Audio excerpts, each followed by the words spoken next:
8 o'clock on this Friday morning. I'm Yuveka Rangappa. Thanks for joining us. Our top story this hour. Additional police have been deployed at the University of Fort Hare in the Eastern Cape ahead of its centenary celebrations. Fresh violence broke out yesterday and students have threatened to disrupt proceedings today. Our reporter Sikelelwa Mdingi is at the university for us this morning. We do have a slight delay on the line to her. Sikelelwa, very good morning to you once again. Preparations, I'm sure, well underway, and security is going to be a top priority today, I would imagine.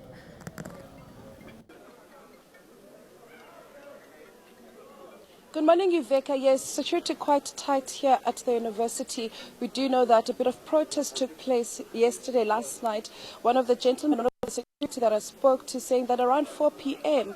also a bit of burning happening on campus. But this morning, Yuveka, everything is calm, and we do know everything is in hand for the celebrations to take place. A lot of festivities, a lot of running around, a lot of preparations, a lot of dignified guests expected to make their way to the university. And right now we do have one of our guests, the Minister Naledi Pandor, but who's here on her personal capacity because her grandfather, ZK Matthews, one of the famous products of this university. Everywhere you go in this town, whenever people mention the University of Fort Hare, his name definitely comes up all the time. We were chatting about your grandfather earlier on, and you were telling us some of the great things that he did for this university. What for you as the granddaughter are the highlights of his history?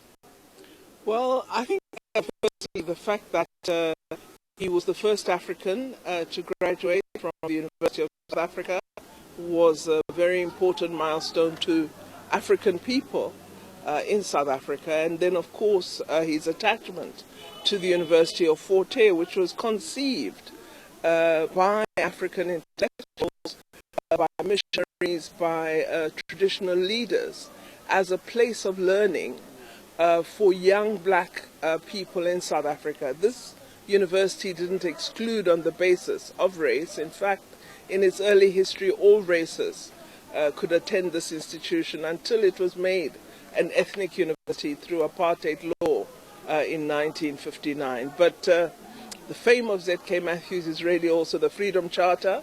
He's the one at a national conference of the African National Congress who proposed that the time had come for people to get together and craft the vision of the future South Africa that they wish to see.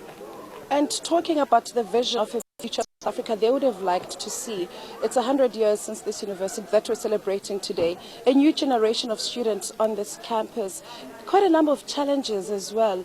And I definitely will not be part of his vision, but your feeling about some of the challenges facing young students in campuses in South Africa at the moment, and especially at the specific university? Well, I think the challenges that confront young people in higher education tend to repeat themselves over time. The issues that we're confronted with of funding, of ensuring that we provide adequate facilities in accommodation and other resources are challenges we must respond to, and I believe our government is seeking to respond. We've had a massive growth of access in South Africa. We need to attend to the issues of the quality of the degrees that young people are offered. Also need to really bring closer the affinity between what is studied and what is on offer in industry, in society, as entrepreneurship. I think what we're seeing of an emerging graduate unemployment problem is something that should concern us, and that that we have expanded opportunity. The fact that those who initiated this university now see from wherever they are that it is 100 years old and continues to offer academic learning is, I think, an important acknowledgement that those visionaries were correct to establish such an institution. And your grandfather's legacy, it's celebrated all around the country. We've got schools named after him, lecture halls in some institutions named after him. As his family, as people who come from his bloodline, I'm sure it fills you with pride as well to know that he is still remembered for his contribution to the South African education system. Well, I think it's humbling because we should be humbled. I think pride is a terrible thing.